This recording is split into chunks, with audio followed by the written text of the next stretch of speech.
The broadcast is now starting. All attendees are in listen-only mode. Hello everybody, thanks for tuning in to this KC Lau's Money Tip Show.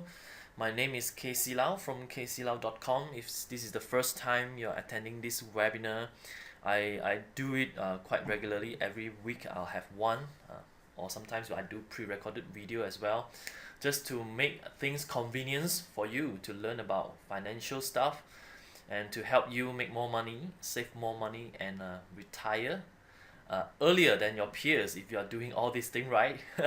So and today's I have a special speaker. He's very young. He's only 28 years old, but he had done a lot in property investment. So I got to know that he had invested in about 50 properties. uh, you'll be crazy, right? For 28 years old who had invested in so many properties. And before the session started, I also chatted with Zah. His name is Abu Zah Kalam. He worked with Petronas before, but most people who are working in the oil and gas industry last time, I would say not hit now. Now you are facing like maybe retrenchment. You worry about that. But before that, those who are in that industry is very well paid, and he stayed around in KLCC area at that time. But most people will rent a 1,000, 2,000 studios to stay alone in that whole area, whole apartment or studio. But what he did is he rent a full, I think like 4 bedrooms condo, and then he sublet the other 3 rooms, so he doesn't have to pay. He didn't have to even pay his own rent. That's so awesome, right? Then he repeat it and get another unit and sublet every room of that and make a profit out of it, and that can pay for his car as well. So that's so awesome, so smart, right? Please welcome Abu Zah Kalam. So we call him Zah. And if you can hear me, you can see the screen, can see the webcam of Zah. Can you just type in the chat box telling us where you are logging in from right now, so that uh, we know that you know how to use this. So you are going to use this chat box a lot when Zah is doing the presentation. If you have any question, just type in the chat box. So awesome, thanks for all your response. So let's get started, Zah. Hi, Casey. How are you? Good, nice to have you here. So in fact, you share Likewise. with me a few topics, and I'll say these topics probably with property financing, because most people are very very concerned about this because it's so hard to get loan right now. Uh, let's talk about that, property financing. Mm, Okay. Property financing for property investor is actually one of the most important thing. Is to get the financing approved for you to buy property.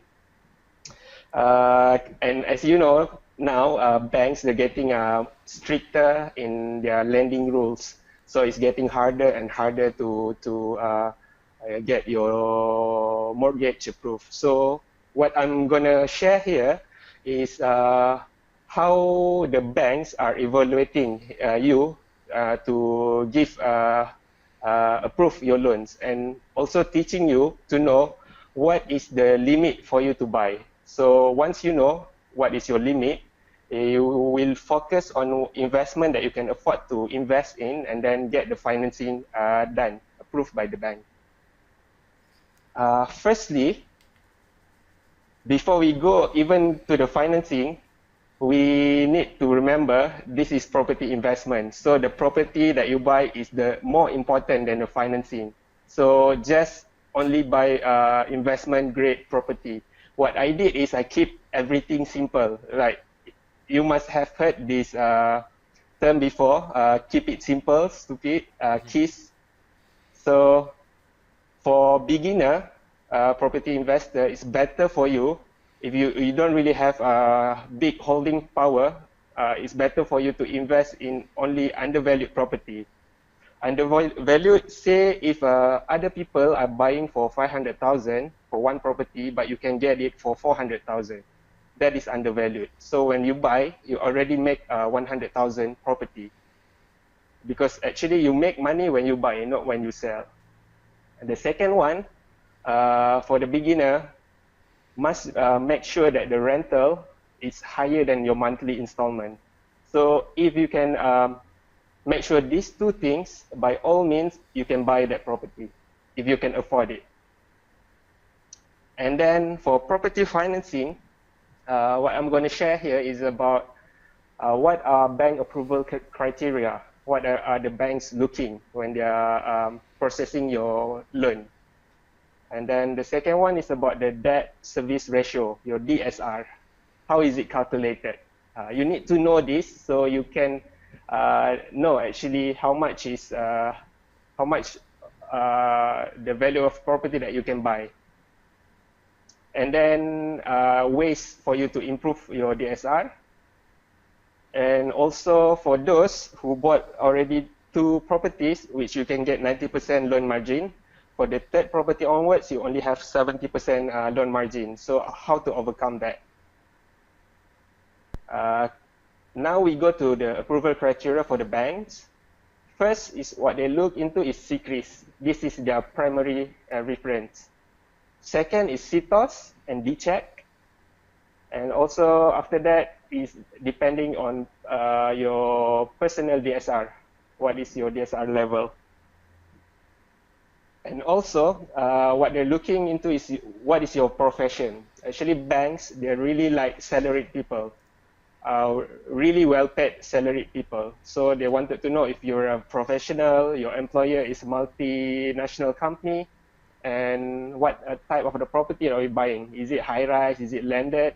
And which area are you buying? Is it JB or Penang?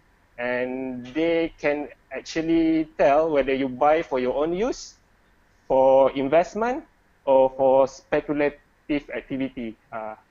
When bank call you, whether you buy that property for investment or personal use, always tell for personal use. Yeah. Because that Standard answer, right? Yes, that way for you the chance is higher for the loan to get approved. So we go to the first thing is CCRIS.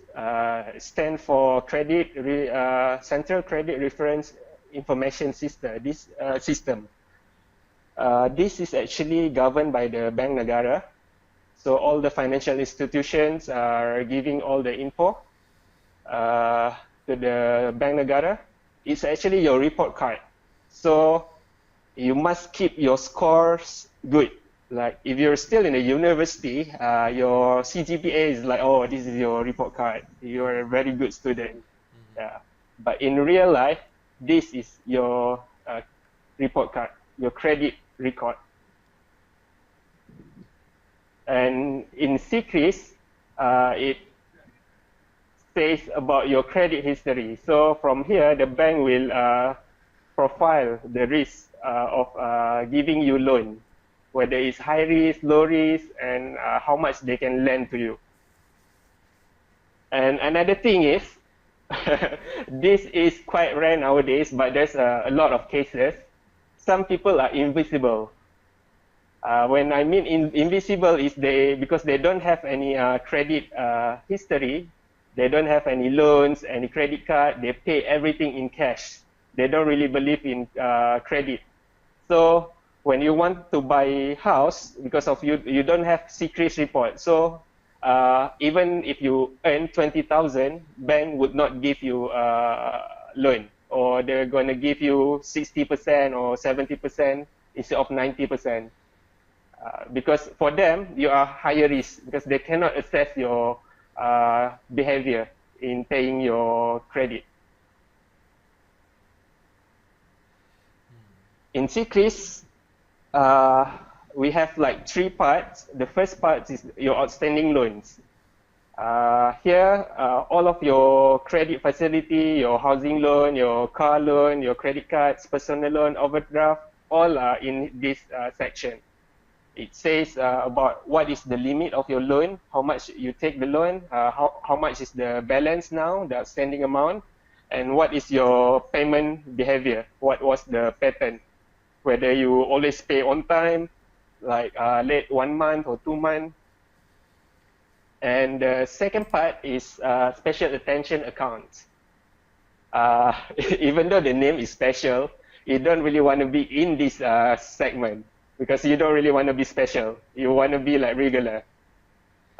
In here, it says about information about if you have non-performing loan or if you're about to declare bankruptcy and then you go to AKPK to restructure your debt. So that info will be under this section. So if you have some info in this section, it's quite hard for the bank to give you, lend you money because for them it's higher risk. The third section is on all of your loan and credit facility applications that you made for the past 1 year.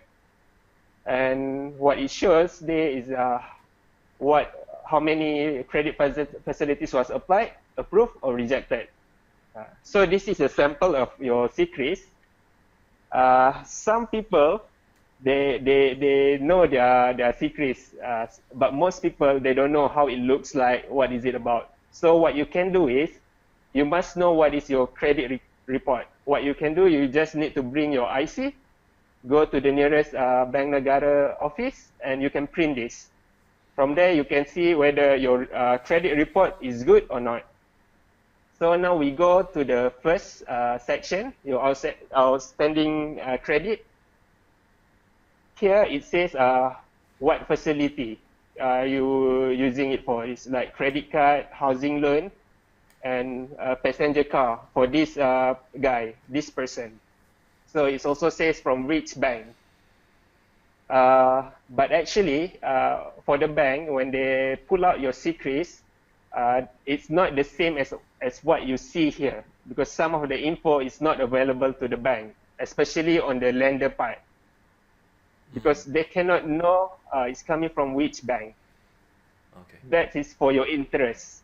So, meaning the banks will not hunt down each other to get your business. So it's So that means the secrets report that we print out ourselves has more details than the banks is getting, right? Yes, which is good for you. In a way, if you know that information, you can use it to your advantage. So if you apply for your loans with different banks, when the bank call and asks you, from which bank do you apply this? Never tell from which bank because they cannot know. Mm-hmm. So it's for your own advantage because by right they shouldn't ask that question. And also from this section it says how much is your limit, and then from that limit how much is your outstanding balance. And on this section is actually the snapshot of your payment behavior for the 1 year. So if you look for this guy, everything is 0, meaning it's good. He pay everything on time, except for these two, one here, which means it's like 1 month late payment. If the number is 2, it's meaning 2 months, 3 months, 4 months. So you want to have only 0 if possible. 1, if a few 1 here and there is okay, but once it's get to 2, it's quite hard for bank to approve. So must remember, make sure you pay on time. What you can do is pay every loans you have like 1 month extra at first. So if you late, you still like gonna get 0. Or the easy way is just to use outstanding instruction. But for credit card, you need to do yourself. Mm-hmm. For the section number 2, the special attention account, for this guy, he doesn't have anything. For the third section is the application for credit. So here you can see he applied for four credit facility, all approved by the banks. It's actually all 4 are credit cards. But from here, actually you can see, even though the payment behavior is good, but this guy, if he wanted to apply for any bank loans, it's very hard for him to get any loan approved. The reason being is because of the credit card. You see here, the limit is 40,000, but the outstanding balance is like this combined almost 40,000. So it's close to 100% utilization. same with this one also. So for a credit card, it actually can help you or can destroy you. So whatever you spend, pay on time and pay in full. Okay, next, for Secris, actually it's updated once a month on every 15th of every month. So for me personally, when I plan to apply for loan, I prefer to submit it on the 15th or 16th. So I have the whole full month where my Secris report would be the same.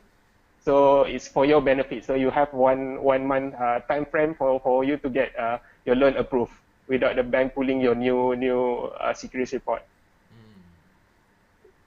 And for credit card, your credit card they have different payment date, right? But the one that they reported in Secris is actually on the end of every month. So the cutoff date is like on the 28th, 29th, 30th, or 31st. Whatever the balance over there will be reported on the Secris on the 15th. So if you're planning to apply for loan, settle all of your credit card balance before the 30th. So for the next Secris, when the bank pull out your credit report, when they see that all of your credit card balance are zero, so your commitment will be lower. And if your credit card outstanding is above 70% of your credit limit, like the case that I showed you previously, almost 100%, most banks, when they see this, they will straight away deny your application, even though by right you can get your loan approved. Because when they see this, they can assume that you're not really wise with your finance. Or some of them going to ask you to settle your loans, only then they can start processing. And like I said, you must know your Secris, your credit report, before you apply for any loan. So you need to know whether you're eligible for any loan before you apply, or else it's just like gambling. You just apply and you don't know whether you're going to get loan approved or not. Like I said, you can just go to the nearest Bank Negara and bring your IC and print out your Secris. And the next is CITOS and DCheck. This is the secondary evaluation tools for the bank to see your credit worthiness. CITOS is actually run by a private company, but for this, they have extra info compared to Secris.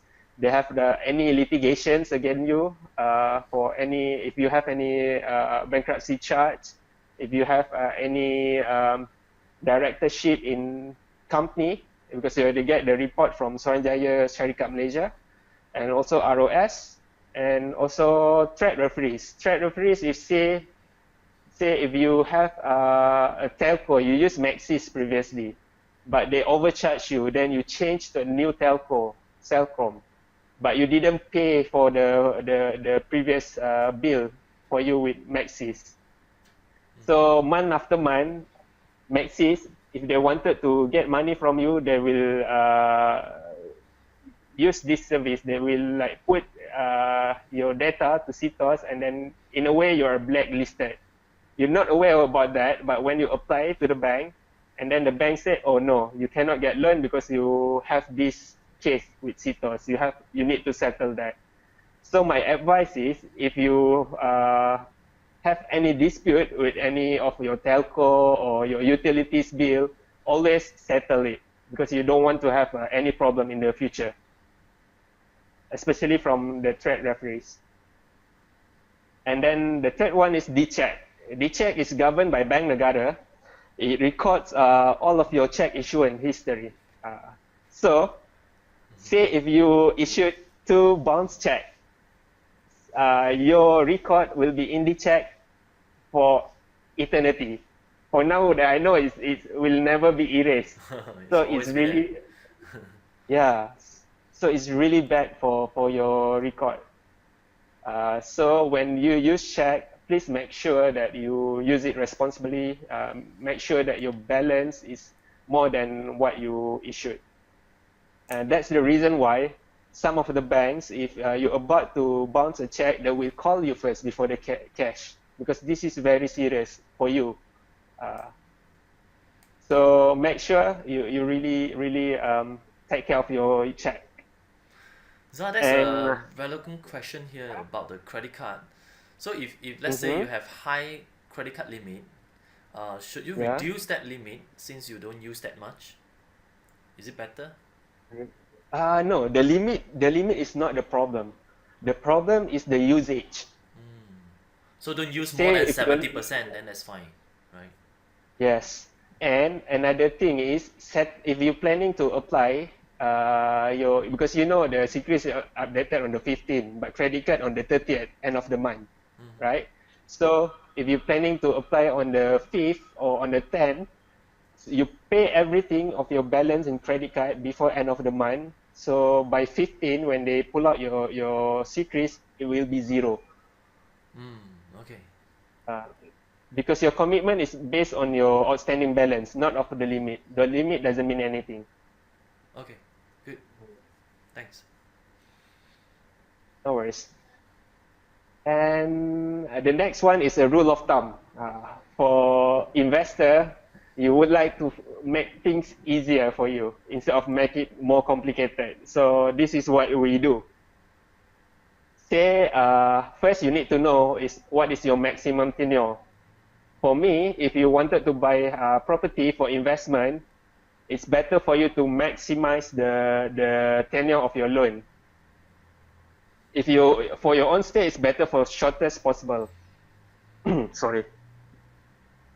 But for investment, make it max. Because if you make it max, you minimize your commitment. But if you want to settle it earlier, you have the flexibility. You just need to pay more. So it's better to get the max tenure. This is one example. The max tenure for banks now is 35 years, or limited to age 65 or 70 years of age. Say if you're 28 years old, the bank limit is 65 years old. So 65 minus 28 is 37 years. In this case, you're still eligible for the maximum 35 years tenure. But if you're 40 years old, say if the limit the bank gives is 65, you only have maximum 25 years. If it's 70 years, you have 30 years. So in this case, if you're 40 years old, you apply for bank loan, the maximum you can get for your tenure is only 25 to 30 years. That's the reason why the sooner you started at a younger age, the better, because you have the luxury of time on your side. And currently, the effective interest rate for mortgage for most banks in Malaysia is around 4.4 to 4.8. But I usually use 4.5% for my general calculation. For monthly installment, I use 30 years or more tenure mortgage. And for rule of thumb, for every 100,000 housing loan that you take, you need to pay 500 for monthly installment. So if it's 500,000, it's going to be 2,500 a month. And if it's 1 million, it's going to be 5,000 a month installment. So from this value, you can know, if you buy 400,000 property, you need to pay 2,000 every month. So you need to make sure that if you buy that, you can rent it more than 2,000. Only then you buy. It's make your decision making easier. But if you wanted to have the specific number, download a calculator app, loan calculator app. It's for free anyway. And debt service ratio, what is it exactly? It's actually very simple. It's only the ratio between your debt to your income, which is your net income, not your gross income. So all of your commitments divide with your net income.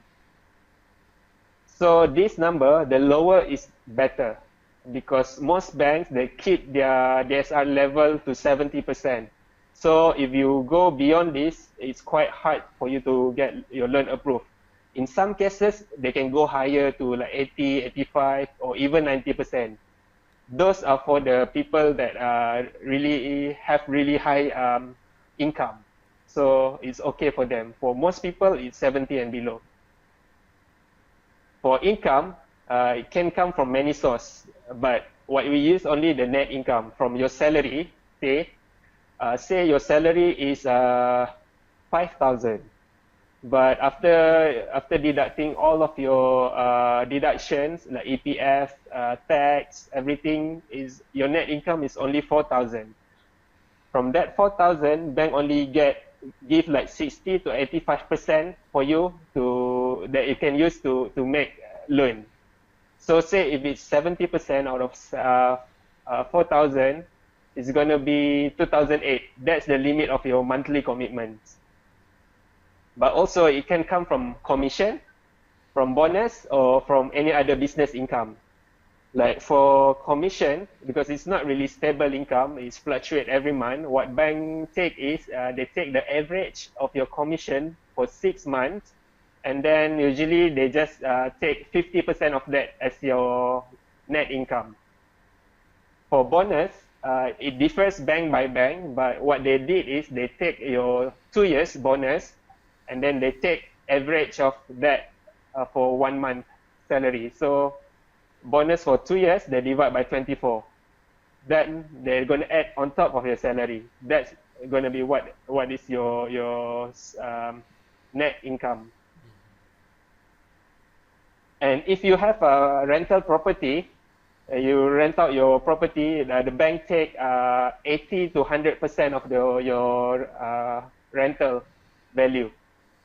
But for rental property, for it to be considered as income, you must have the tenancy agreement stamped at the LHDN, and also your bank statement must tally with the number. For your debt, which is your monthly commitments, everything they calculate. All your car loans, they're going to take 100%. All other unsecured loans like personal loan, overdraft, credit card, they're going to take 5% out of the outstanding balance as your commitment. And housing loan also they take 100%. Okay, this one I did a case study. Case study one is for the normal people. What they do normally and how they get stuck financially. Case study 2 is for a guy that is financially smarter, an investor. So you can see the difference later. For this one, case study 1, this guy, Adam, he has a quite high salary, 8,000 a month. He's still single. Because of that, he thinks that he's entitled to get a nice car, so he buy a brand new Vios with 1,000 monthly installment. He also have the tendency to accumulate credit card. So now we look into his income statement. This is what the bank look into when they try to see your credit worthiness or see how much they can lend to you. His gross salary is 8,000. Net salary after deducting everything is 6,008. Out of the net salary, only 70% the bank can give loan. So it's going to be 4,007. So on the debt part, he has 1,000 loan, car loan. So 1,000 commitment and credit card balance of 3,000. Which is going to be 5% of that, 150. Total commitment 1,000 plus. So from here, calculation of the debt service ratio, DSR, is your total commitment over your net income. So it's quite low still, less than 20%. And he has balance of over 3,000 to take more monthly commitments from his loanable income minus his commitment. So from the rule of thumb, for every 100,000 worth of property, you pay 500. He can buy property up to 720,000. Okay, so what he did is he's planning to get married, and he's planning to buy a house for his own stay after get married. So he buy a house worth 500,000 with a monthly installment of 2,500 every month. And then he take personal loan to get married because he don't really have much saving. He take 30,000 with 8% interest rate for 5 years, and he's paying 700 every month.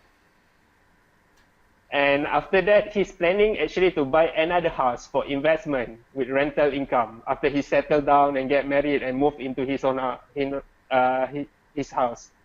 And we see from his income statement whether it's possible or not. This is very normal for most people. Most working people, they have the mindset, the thinking like this.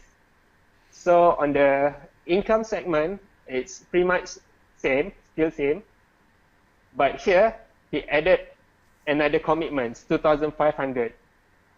And also personal loan, 30,000. Bank took 5% out of that. So for bank, even though he's only paying 700, the bank will take 1,500 for his commitment. Actually, if he's smart, when he's applying for loan, he can provide the LO for the personal loan. So bank can reduce to 700. So now you see from the DSR, it's already over 70%. And actually, his commitment is higher than actually what he can loan commitment that he can get. So it's negative already. So it's not possible for him to buy a second house for rental income.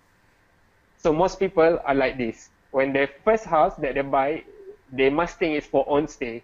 But actually, it's better for your first house for investment. Only then you buy house for your own stay. So he cannot buy a second house for investment because his DSR is burst already. And after deducting all of his commitments, his disposable income is only around 2,000 every month. And he's married now. So 2,000 is not enough. So he has to use his wife's income to make ends meet. And most people like this, they will be stuck with huge liabilities. And most of them cannot seem to move forward financially. This is most people way of thinking, their mindset. So if you want to be a real investor, you must not think like Adam. What you must think is like Rashid, because Rashid is smart. This is Rashid. Okay, say his salary is lower than Adam. It's only 6,000 a month. He's also single, but because he's single, he don't really need to have a fancy car, so he just buy a second-hand Myvi with 300 monthly installment. And he always settle his credit card in full and on time. So this is how his income statement looks to the bank. Gross salary 6,000, net salary 5,000, almost 5,200. 70% out of that can take loan, is 3,006. So his debt section, his commitment section is only 300 from car loan. And because he pay his credit card on time, so no outstanding balance, but the bank will still take like minimum charge for that, minimum amount, which is 50 ringgit. So his total commitment is 350. From here, you can see that his DSR is only like around 7%. And he has 3,000 plus for him to make loans for monthly payment. From this number, he can buy around 650,000 worth of property. And we see what he did. Because he's a smart guy, so he planned to have a passive income from rental properties. So he bought a sub-sale house below market value. Because he bought a house below market value, he can get buy that house with no money down with 90% loan margin. So what he bought is a 400,000 property with 2,000 monthly installment. And then he rented out that house for 2,500 every month. So actually he's making 500 every month. It's positive cash flowing property.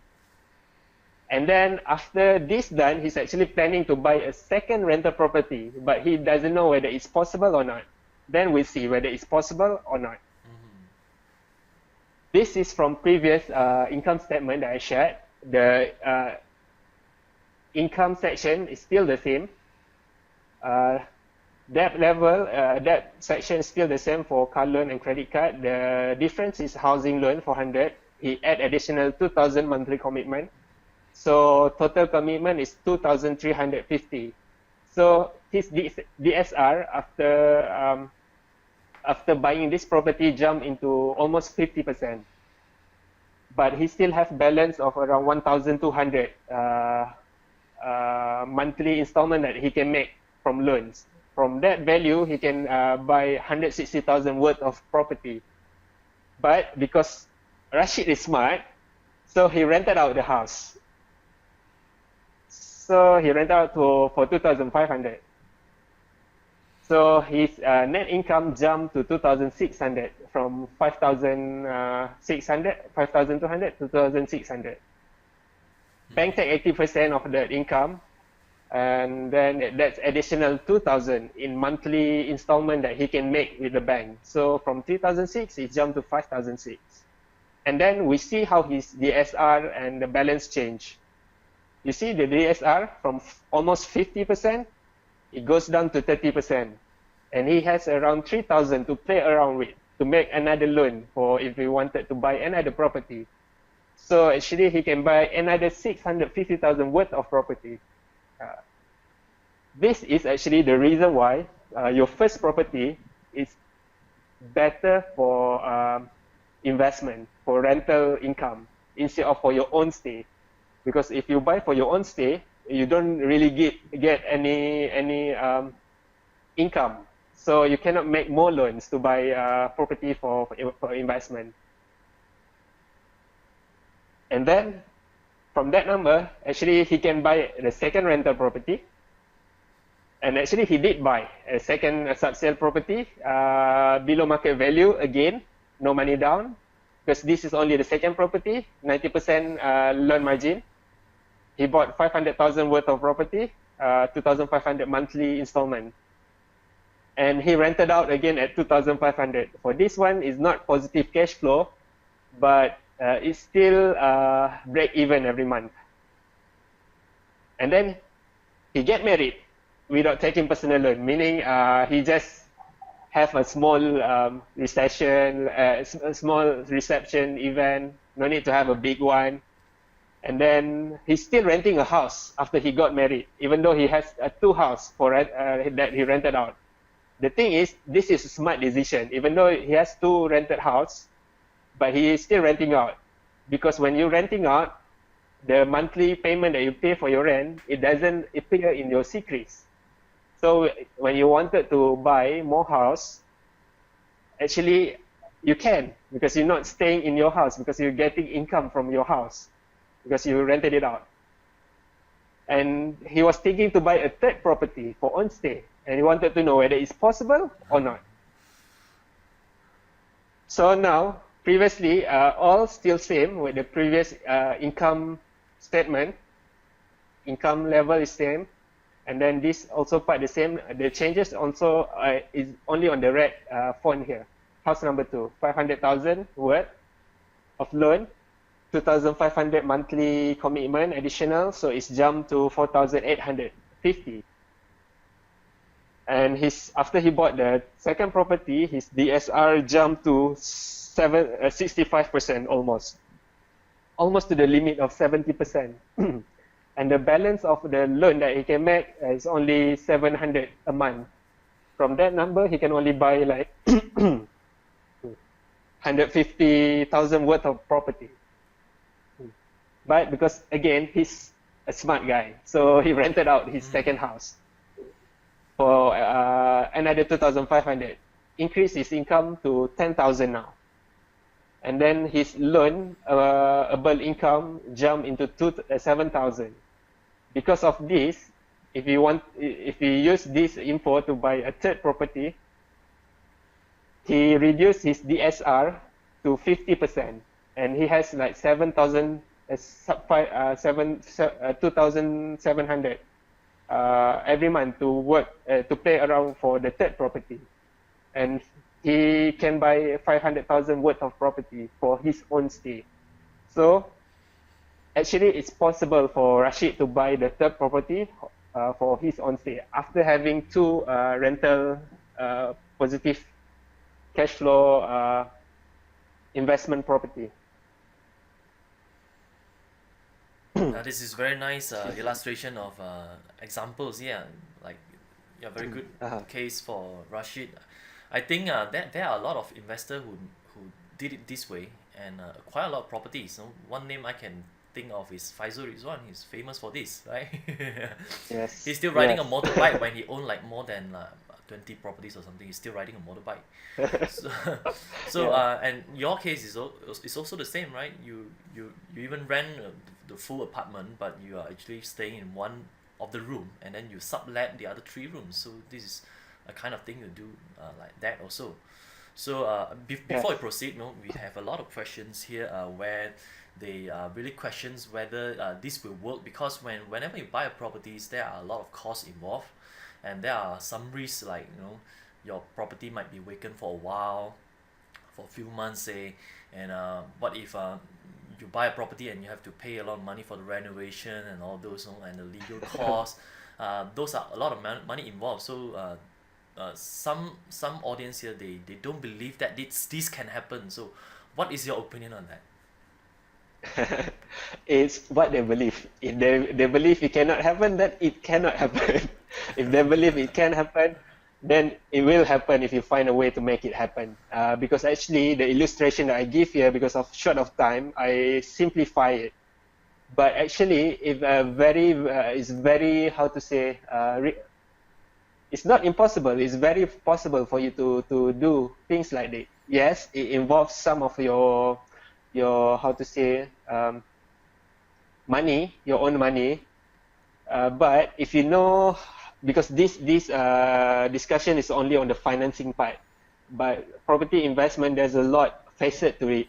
Yeah. But if you know how to get how to say undervalued property, which you can buy no money down. Yes, you can buy a property without no money or very little money down, like 5,000 or 10,000, like that.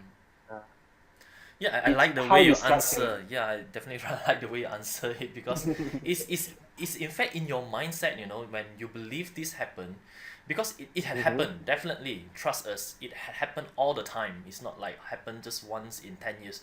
It happens all the time.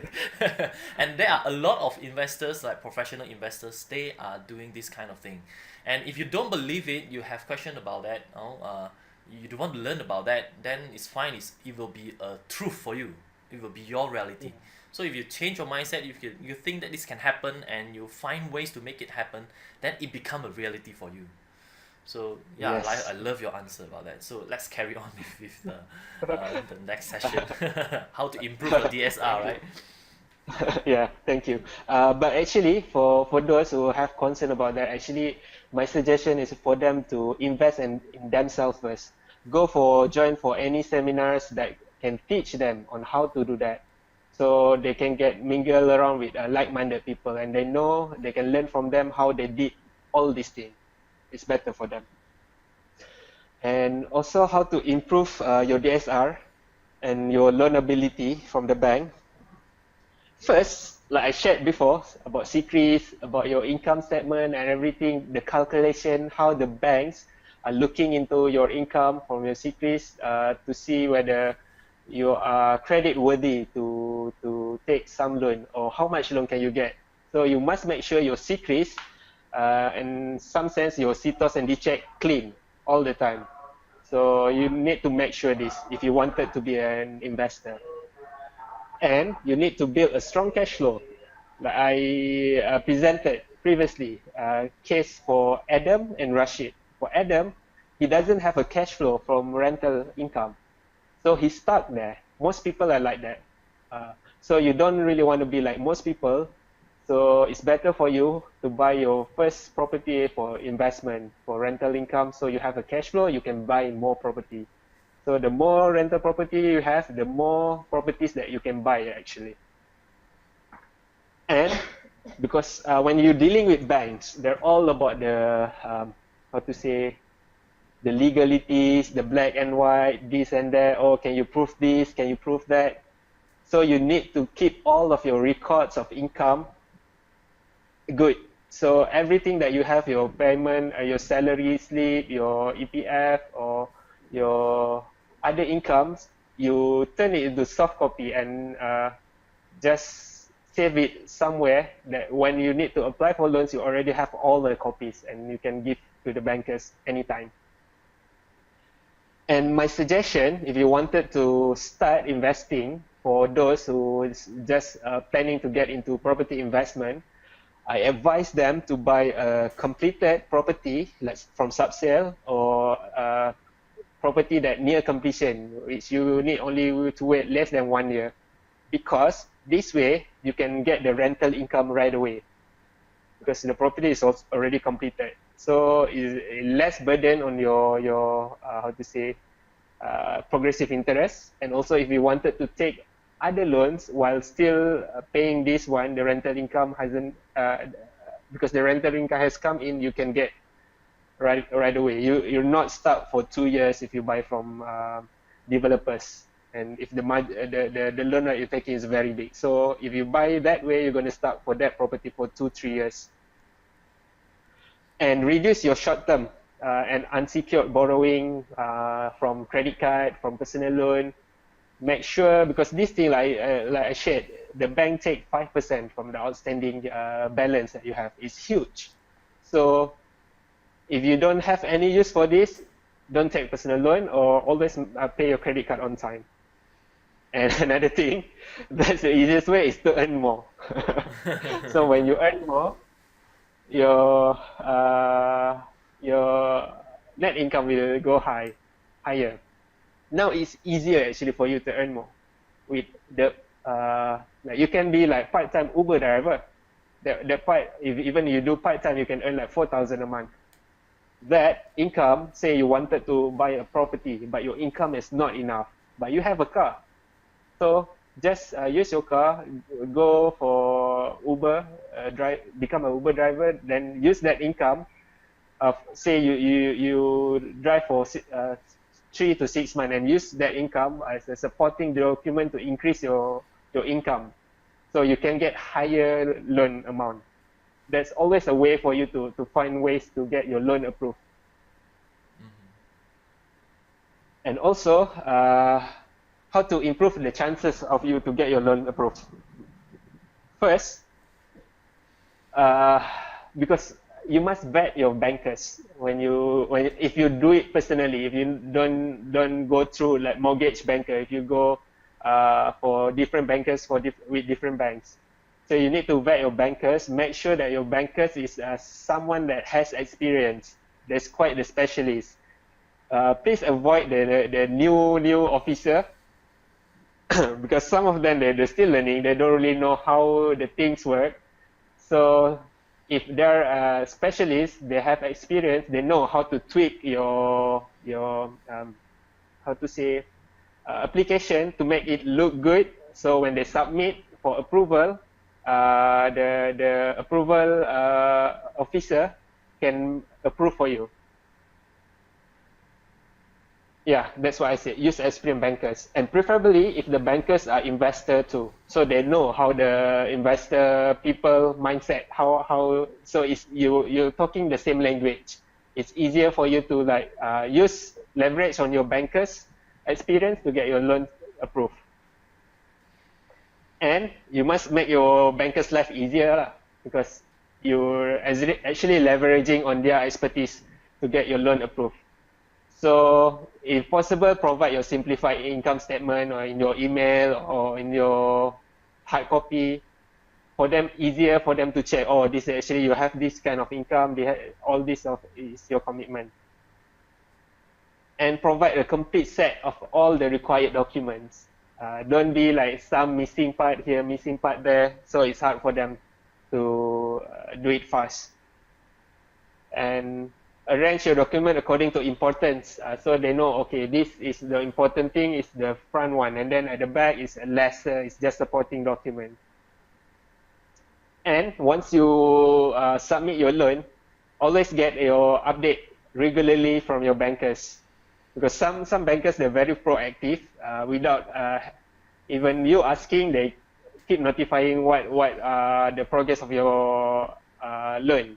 But it's better for you to be proactive, to just ask every 2 days or 3 days, what is the update, if there's any update, if you need to provide any supporting documents or whatnot. Yeah. So it will give you higher chances for your loan to be approved faster. And then we go to the strategies that you can employ to get to overcome the 70% loan margin. This is you will encounter this once you buy your third property and onwards. Because the first property you can get 90% loan. For the third one, 70% only. So this one, you need to educate yourself. You need to invest in yourself, educate yourself. You need to have the knowledge, the skill, how to find a below market value property. Say below market value that I use is the one market value approved by the bank. So this way you can do no money down deal, and also or very minimal money down deal, even with 70% loan margin. For example, I don't have it here, but I'm just gonna say it. For example, if you can find a property that worth 500,000, but you manage to buy it net price at 400,000, right? So if you get 90%, a 70% loan from that 500,000, is only 350,000 loan, but your property worth 400,000. So you need to top up with only 50,000 money down. But if you buy that property 400,000, the market value is also 400,000. You need to come out with 20% of the down payment, which is 80,000, a bit higher. So actually, it's possible to buy property more than 20% below market value. The best is 30% below. So in that case, 70% loan margin will not be a problem, because if you buy 30% and below market value with 70% loan margin, it's also like cover your loan amount. Another thing you can do is you can get housing loan from non-bank financial institutions. Some non-FI bank are like MBSB, the Malaysian Building Society Berhad, Bank Rakyat, or BSN. Because this bank, actually, they're not governed by the Bank Negara ruling of 70% LTV. But the thing is, these banks are also currently, they're getting stricter. They're following the ruling of the banks, the real banks. So somehow for 70% loan also, they for the third property also, they not willing to give 90%. They sometimes reduce to 80% or 75%. But it's still possible to get 90% loan for third property with them. But the thing is, if you get your mortgage from this non-FI bank, your interest rate is going to be slightly higher than if you get from normal banks. The third thing, what you can do is you can joint venture. This I did quite a bit, because I have some friends that wanted to invest in property, but they don't really have any knowledge how to invest, how to make money. I have the knowledge, but I don't have the 90% quota. So I joint venture with him. I find the property a property that we can joint venture. Then the loan will put under his name, so we can get 90% loan instead of 70% on my quota. Or you can use a channeling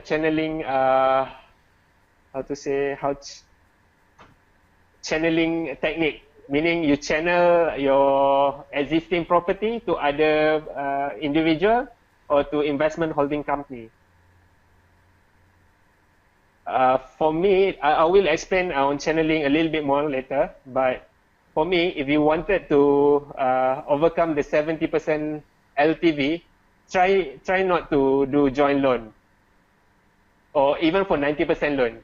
Meaning, if you cannot get a loan approved under your own name, that means you cannot afford to buy that property. So possibly don't do joint loan, because if you do joint loan, you're wasting your 90% quota. Say you're doing joint loan with your wife. So 2 properties. If you do that, you can buy 2 properties for 90%. But if you do separate loan, 2 under your name, 2 under your wife, you can get 4 properties instead of 2. And then for channeling that I shared before, for personal, it can be done in personal or with investment holding company. This is actually quite complicated and quite, how to say, high level already. So I wouldn't share all the details here because it's going to confuse some of the beginners. So for channeling, if you wanted to do on personal capacity, you need to do it something that you can trust, like your wife or your husband or your family members. But if you want to buy under your investment holding company, for residential property is subjected to 60% loan margin only. So what you can do is, for this, if you wanted to channel your property, you need to properly strategize. And the timing is very important. The thing is, if you channel it using personal capacity, say one person, the husband, buy at 90% loan. And then because the wife have already two house under her name, so she doesn't have like 90% loan, only 70% loan quota. So after the lock-in period is over and the price of the property has appreciated, say more than 50%, say you buy it for 400,000, and it appreciated more than 50%. So it becomes 600,000 market value now. So you wanted to clear your property because you have two loans under your name. Your wife has 2 loans. You want to transfer one of the property to your wife, 70%. So you only have 1 loan under your name. You can get back your 90% loan. So you transfer how to say, that property that appreciated more than 50%. So from if 70% of 600 is 420,000, right? Mm-hmm. But your loan amount, your loan balance with the bank is less than that. So you can transfer the property without incurring any cost out of your own money, out of your own pocket. So you transfer 70% loan to your wife. So you get your back 90% loan, so you can buy another property with 90% loan. This is a very conservative way of doing it. But by this way, you need to spend time on that, at least few years for your properties to appreciate in value. And yeah, and it must be over of the lock-in period to minimize all the costs. But this is a very, how to say, conservative way of doing it. Some other people, they use more advanced technique, but that is quite advanced for me to share for now. And here, the documents needed for your application, if you're salaried people, what the banks need is your IC, or because a lot of in Iskandar, a lot of buyers are from Singapore or Malaysian working in Singapore, so also need to have your passport and your permit, work permit for your Singapore income, and you need to have your employment letter from your company, 3 months for payslip, or 6 months commission slip if you're commission-based salary, and 3 months bank statement for those who get fixed income, and 6 month bank statement for those who get commission income.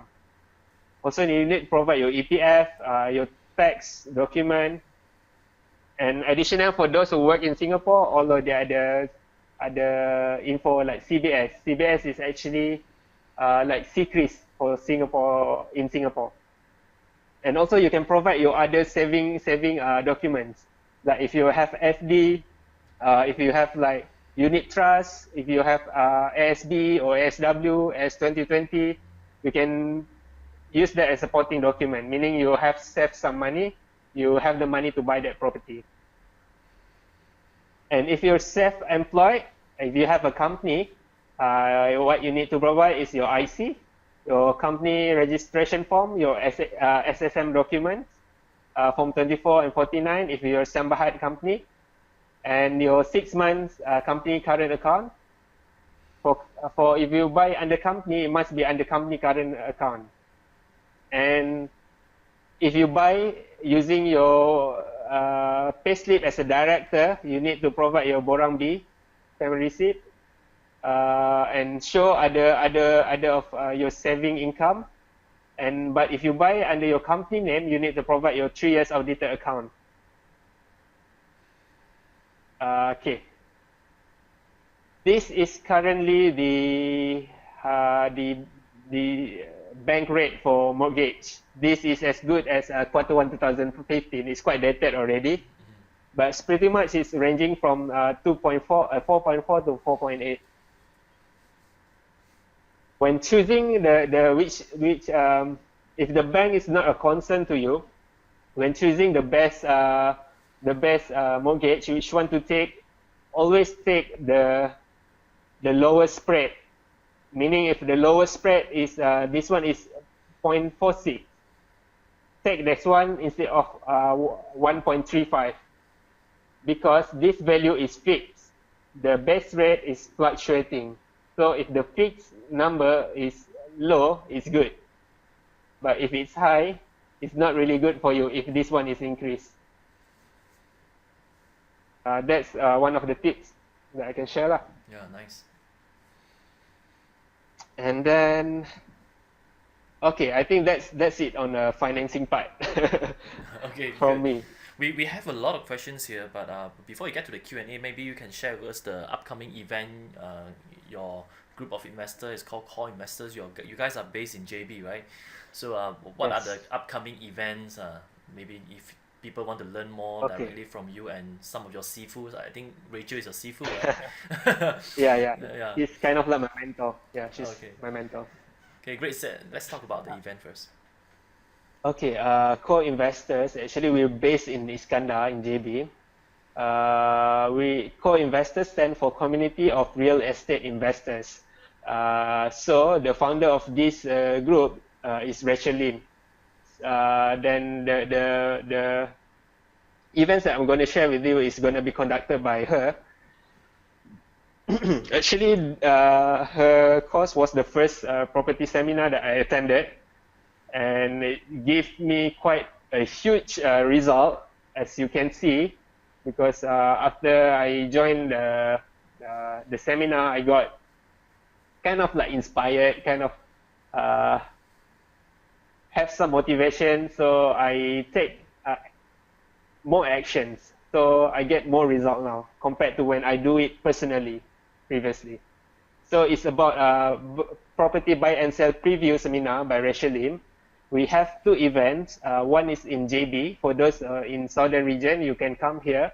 It's gonna be at Core Investor Seminar Room, Bukit Indah, JB. It's gonna be on the 22nd May from 2 p.m. to 5:30 p.m.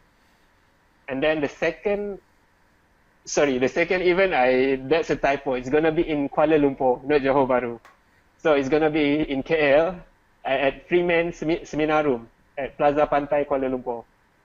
So it's 1 week after that, on 28 May, same time, 2 p.m. to 5:30 p.m. For you to sign up, you just need to go to this website, buyandsell.coreinvestors.asia. So all the details are there, so you can sign up for your spot over there. And we have this, it's actually quite reasonably priced. For 1 person, is only 37 ringgit. But if you come with 2 person, you get like more saving there. It's only 50 ringgit for 2 person. So if you wanted to see how the experts are doing it, you can just ask your friend to come over to to this preview event and to see how she did it, and you can ask her personally how she did over these years. Yeah. Yeah, great. So just a disclaimer here: when you go to this kind of event, is preview, and it's very cheap. Mm-hmm.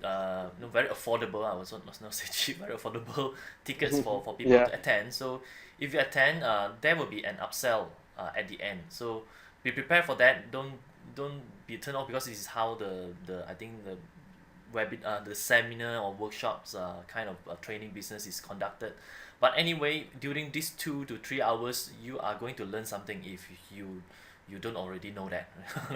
You'll definitely learn something, and you can see the people who have done it, and they're going to share with you how they did it. But of course, in 2 to 3 hours, they couldn't share all the details and all the strategies they use. So they are going to share some with you, but to learn everything, they will have the full course where you can decide whether you want to join. You have to meet Rachel face to face and see whether you want to learn from her or not. Great. So what I'll say is, if you have the time, just attend their stuff. It's pretty good. And let's get to the questions. Do you want to take one minute to change the Johor Bahru to Kuala Lumpur? Yes. Let me have some time to screen through some of the questions here. We have a lot.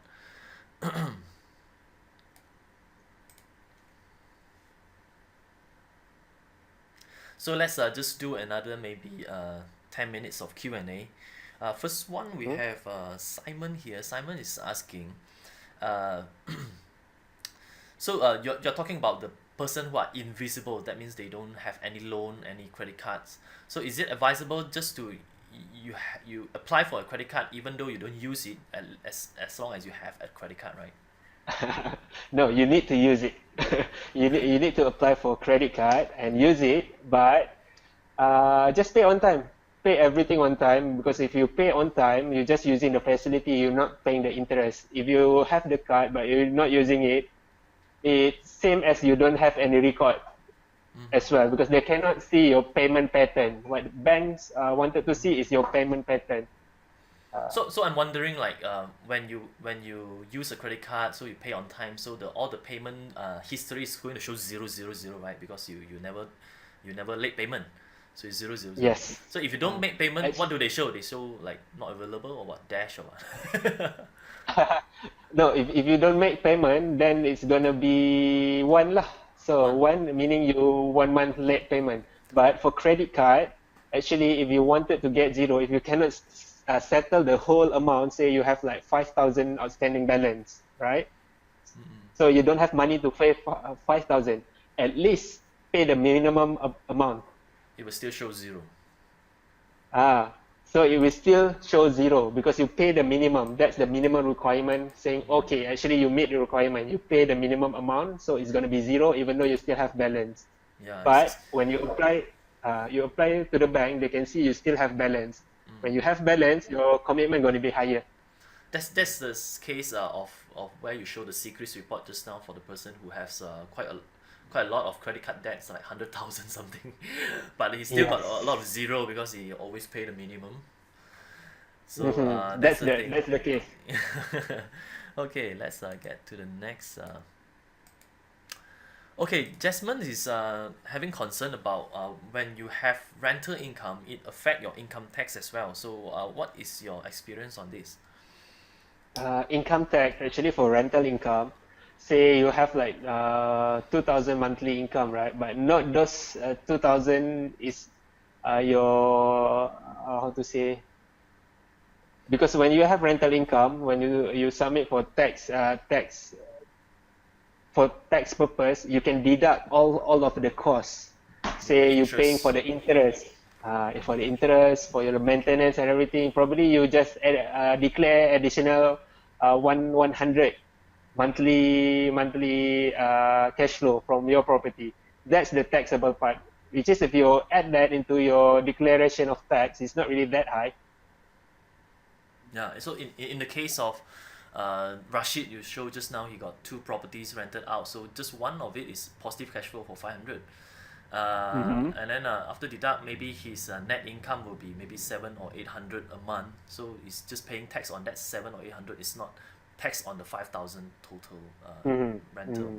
That's what you mean, right? Yep. And I think Yes. that's another advantage of having a lot of properties rental income, where if you are having, let's say, one of your properties making a loss rental, so that Come again? loss, let's say you have properties A B C D, so Hmm? ABC is positive cash flow, so you have to pay income tax for that rental, right? And D probably is you have maybe it's vacant for 6 months, so you have uh, negative cash flow, or I would Yes. say making a loss on the rental income.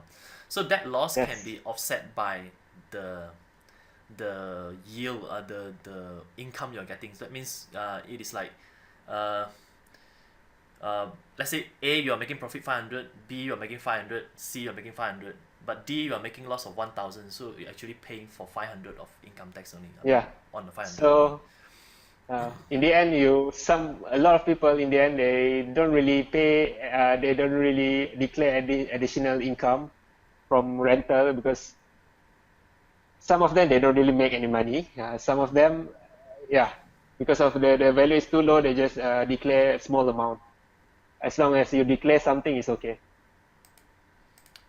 Okay, but in fact, tax is a very sensitive thing to talk about because it's Yeah. illegal not to pay your tax. It's illegal. They can catch you, then they can impose penalty, and you have to pay more at the end. So, don't take our word for it. Always do your tax properly. Find Uh, a income tax but agent to help that's you. the reason why you need to have all of your documents records with you. So when the times come, if they need to do audit or something, you have the record. Oh, actually, this is much is my income. We have another question, so about when you have a lot of rent, let's say you have one or two, like in Rashid case, two rental properties. So if one of the property cannot be rented out for like a year, uh, Mhm. it will be a very high risk, very not a good position to be in. So what is your opinion or suggestion to lower the risk of having to face this kind Uh, of problem? like I said when I started this webinar, the most important thing is not the financing. Financing is part of one of the important thing in property investment. But the most important thing is the property that you buy. So you must only buy investment grade property that is undervalued. And before you buy, you must make sure already that if you rent that out, you can get positive rental income. For this one, you need to do some research easily online. You can see similar properties in the nearby area, how much are they renting. From that, okay, say you discount 10% of that, and then you know the price of the property you're buying, you know how much is your monthly income. If from that number is positive cash flow, then you buy because it's undervalued and it's positive cash flow, then you buy. But that's what you do before you're renting out. You can only plan for the best. But on the actual event, if you cannot get the rental that is you think you I mean after your research you think is reasonable for your property, you get lower, then by all means rent it out as soon as you can, even though with slightly lower than your expectation. It's better to that way than keeping your property untenanted for like say 6 months, 1 year, because you're not getting any income from that. It's just a waste of time, a waste of money. Even if you get slightly negative after your best effort to make sure that your property is positive cash flow, but it comes short when you're renting it out, just rent it out as soon as you can. At least you get something. So your negative cash flow will be Minimum, right? quite minimal, Mm. and also after sometimes the rental will catch up. But make sure the negative is not too big with your monthly installment. If it's too big, it's not good either. Okay, good. Yeah, thanks. So, basically, you're saying that is the first step you have to be done right. Like you have to find the right property to buy so that you Yes. can minimize this kind of problem. So it's like highly sought after, highly easily tenantable areas to buy into. But of course, sometimes things doesn't turn out to be. So I would say the risk management part will be the same like how you look at your job. now you have a fixed salary. Let's say you are working fine, you are performing well, but you don't know whether your boss is going to be fired and you are going to be fired as well. So if that happen, what is your contingency plan? So I think it's apply the same to the properties, right? But even property is even more flexible because we can lower the rent. But for a person, like sometimes you asking you to lower your salary is just the same thing. I mean, the strategy is about the same. Right? Lower the salary meaning after got like retrenched from old job and then get a new job is lower salary. Yeah. Isn't it? Yeah, In in that case, you're on the winning side because you already got the loan approved when you have higher income. Then yeah. you go to lower income. So by right, at lower income you cannot have that property, but you buy at higher income, then it's lucky for you. Yeah, so let's get to the next where they how do we prove the income of a business or a rental income? I think you mentioned slightly, but I think they just want to need more details of that.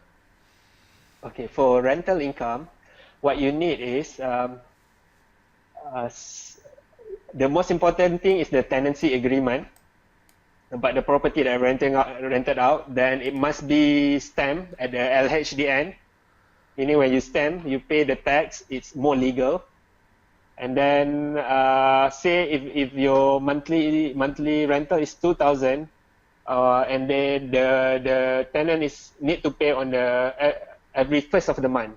So it must tally with your bank statement.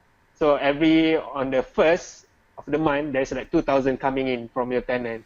Or if he pays slightly earlier on the 31st or 30th, or slightly later on the second or third, it's still accounted. It's still how to say considered as a rental income.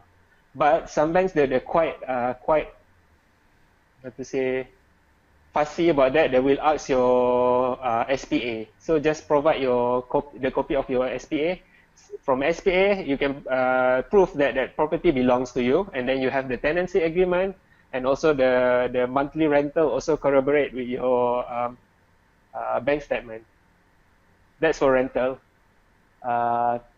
income. For the other one is business income, is Business it? income, yes. For business income, because business it can come from like sole proprietorship or partnership, and the other part is member hire company.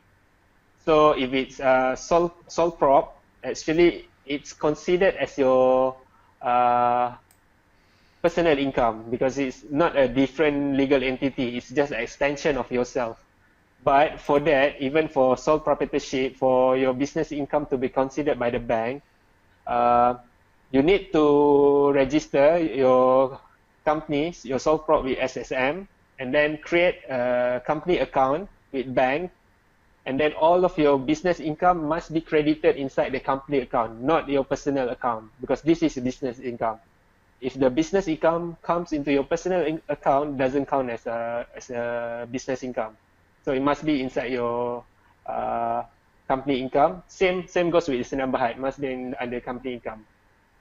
But for sole proprietorship, what the banks are looking, because actually a lot of sole proprietorship businesses uh, they don't need to do audit. So usually they try to, some of them they don't really pay any tax, or some of them, this is again the reality, some of them they pay very little. But that's the reason why when bank try to assess if you have business income, they look into your revenue from your sole proprietorship. Say your monthly revenue is like 30,000 every month, consistently for 3 months, for 6 months, average is 30,000. So from that, they can give you 10% out of your monthly revenue as a loan, meaning 10% out of 30,000 is 3,000. That is the amount that you can make loan.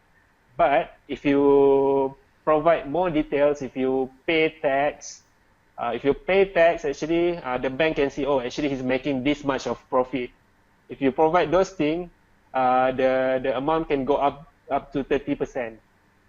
Say if you have like 30,000 business income revenue every month, but your business nature is very high margin. all right? So, and you pay tax on it. So they can give up to 30%, which is 9,000 for you to make loans. Okay, good pointers there. By the way, I think the concept of getting financing from bank is that bank they don't conduct personal interview with you, right? They don't say if you now you want to borrow 1 million, so we come to office, interview you, see whether you can pay or not. So they don't do that process. So no No. personal touch. They are not meeting you in person. So the key words here is documentation. So whatever you want to show them, you have to have the document ready, have to be documented right. So like for example, talking back to the rental income, so they want to see your bank is like right on time, in your bank account your tenant is paying that rental to you. So if they pay you with cash, you collect them personally, you will still need to bank in, so just to prove that, right? So if they are late Yes. making payments, so it's the best thing for you to do is you use your own money and bank in, just to show that there's a transaction over there. uh, so Yeah. yeah, Some this people is do that. yeah, this is I would say some of the tips about the documentation. So how about we just get to the last few questions, because there are quite many still. How about guarantor of loan? Will that be calculated as commitment? Guarantor as for loan actually doesn't show into your secrets. So by right, it doesn't considered as a commitment because in your secrets doesn't show that you're a guarantor for this loan for that loan. But for those who willing to become a guarantor, make sure the one that you guarantor can pay whatever the loan that they're making. Okay, and for DSR calculation, right? We know that banks they might have slightly different DSR calculation. So Yes. what is the most conservative way DSR to use? Let's say they maybe a property buyer, you just want Mhm. to make sure that you can definitely get a loan. So what is like Okay. conservative DSR? The one that I shot is actually the one that I use myself, my personal rule of thumb. Because when it comes to bank, they are right. All banks are different. They have different ways of assessing things, different criteria, but on most part it's similar. So for you to know the DSR part is first, whatever income that you use, don't use your gross income. If you're a salaried man, you have 10,000 income, but your net income is only 8,000. So use 8,000. 8,000 is your disposable income that you can use for purchases, for commitments, loan commitments. So out of that 8,000 net income, to be conservative, put only 70%. So 70% of 8,000 is 5,600. So your total commitment cannot be above 5,600. So if your total commitment below that 5,600, your DSR will be below 70%. I see. Okay, good. And before we end the webinar, there are people who are trying to register for the event. They say that the page is still showing the old date. Is it? Let me check it out. I'm going to that page right now. Okay. Yeah, it's showing 27 February. So should we just like register there, and they will know what to do with us. So just key in the information before. I think we should, if you definitely want to go, just key in your information. They will contact you with the with the upcoming session. I guess that's it, right? Are you seeing that page right now? Yeah, it in fact show 27 February. So by the way, uh, because I think you are only going to request the payment. Let me check. Uh, they are just asking you to fill in the information. So where you just put in your information. There is name, email, phone number, and number of packs. Mm. So I think they'll contact you for the payment details, and and also what is the session you want to attend. Uh, So just put in your information if you want to go. you saying about this co-investors event, is it? Yes. or they put the old date. Yeah, if you click that link, it's going to open up Yeah, on your browser, right? So it's still yeah. showing the old date, 27th February. Okay. So by the way, just fill in your information, and they'll contact you with payment details and the session you want to attend. Yep. Please So just do that. yeah, thanks for all the information. I we definitely learned a lot of details as well inside these sessions. So thank you very much. And My pleasure. okay, how about Thanks to you. we get to another questions before we leave this webinar? Is the principal payment also tax deductible? Principal payment tax deductible. That part, Or let me I need answer to for you. check that. Let me answer for you. It's no. Yeah. It's no. Uh, Just the interest part. That means that your installment, let's say, is yes. 2,500. So your interest probably 700, but the other 1,800 is principal. So the portion you pay for principal is not tax deductible. Only the Yep. 700. Yeah. But another thing you must remember when you first starting serving your interest, your monthly repayment, the interest part is higher. So on the first few years when you're still struggling, actually the deductibles is higher. Uh, Yes. so once you're making money, then you need to pay more tax. Yeah. Good. Thank you very much. So And we'll see you again in the next webinar. Next week, we are going to feature Gary Chua, who is going to talk about yeah, refinancing property. That means you already have your properties and you have to have loans. So it's going to go one step further, talking about how to do refinancing. So thanks. okay. Thanks, Thanks. Thank you very much. Thanks. I hope I do you justice for your viewers, for your members, and thanks for the opportunity for having me here. It's a pleasure. And yeah, thank you. Yeah, definitely we enjoy very much. Bye bye. Bye.